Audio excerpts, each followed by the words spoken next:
ఇక్కడ కొన్ని వివరాలు చెప్పి ముగిస్తాను, బాగా వినండి.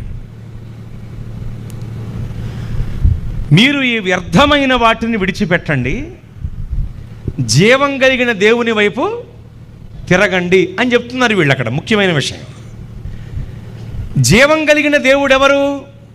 మనము ఆరాధిస్తున్న దేవుడు.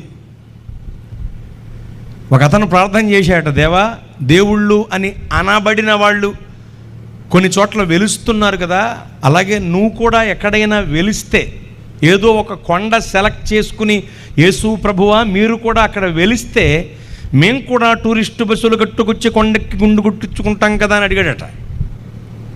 అప్పుడు ప్రభు చెప్పిన జవాబు, నా కుమారుడా, నేనేదో ఒక కొండ సెలెక్ట్ చేసుకుని అక్కడ వెలిస్తే నీవు నా దగ్గరికి రావటం కాదు, 2-3 కూడి ఏకీభవించి ప్రార్థించండి, నేనే మీ మధ్యకి వస్తానని చెప్పారట. చేతులెత్తి స్తోత్రం చెప్పండి.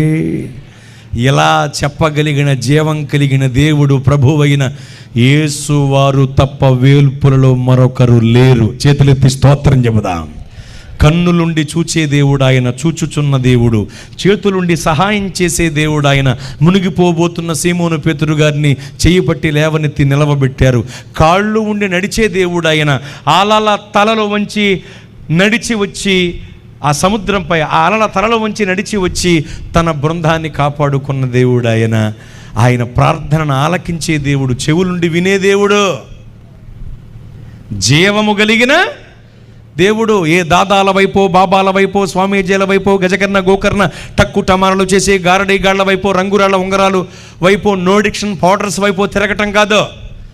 జీవము గల దేవుడైన నిజమైన దేవుడని పిలవబడటానికి, పిలిపించుకోవటానికి, ఆరాధింపబడటానికి తగిన అర్హతలు కలిగిన ప్రభువైన యేసు వారి వైపు మీరు తిరగాలి. స్తోత్రం.